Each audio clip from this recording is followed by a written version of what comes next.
If, like Albert Schweitzer said, yes, the black man is my brother, but my junior brother.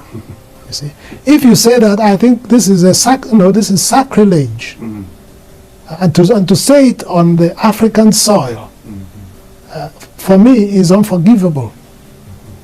And this is the man who became a saint, and as I have said in one of my essays, the very soil he defiled by saying that the African was his junior brother became a place of pilgrimage.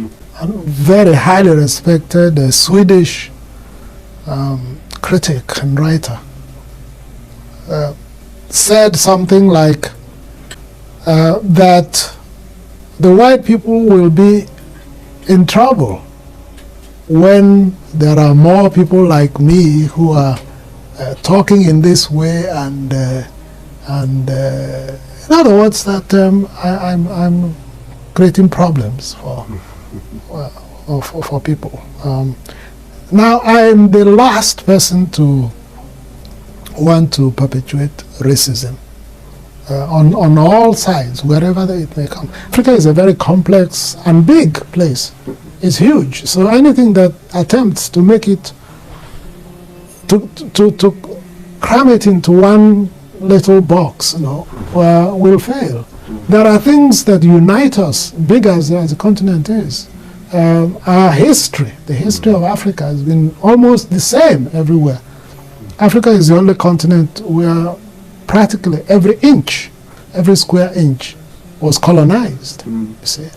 And so that is an experience that unites the continent, apart from earlier affinities that we may have. So there are areas in which we must work together, but there are areas also where the diversity must be recognized, because it is necessary to acknowledge diversity. It's not only unity that is of importance. Diversity is also of great importance. In fact, it is. We are now told by biologists one of the moving factors of creation and survival, that we have as much diversity as possible.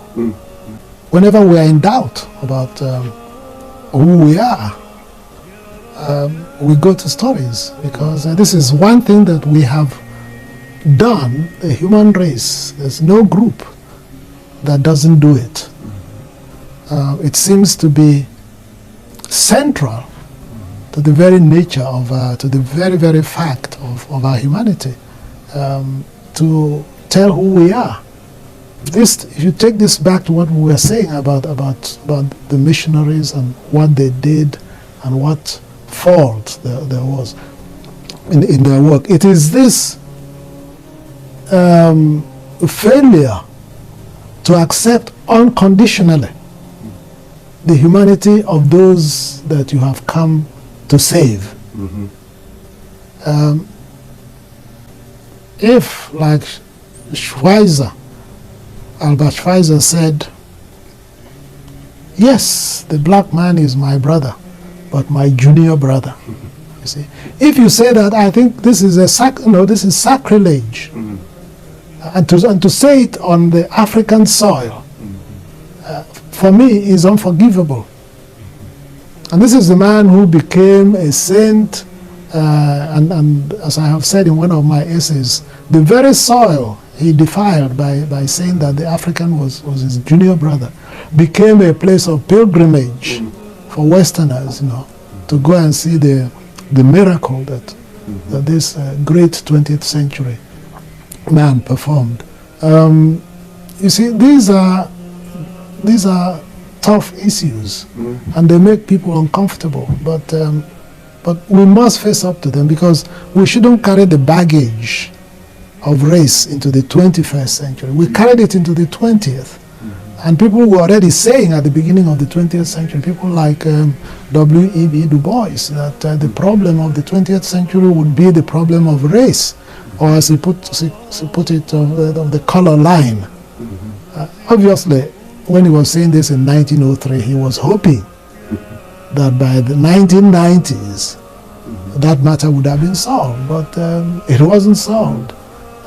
He battled with it to the very end, finally gave America up and went to live in Ghana, you see. Now, we shouldn't carry this baggage into the 21st century, but I'm not so sure that many people are listening.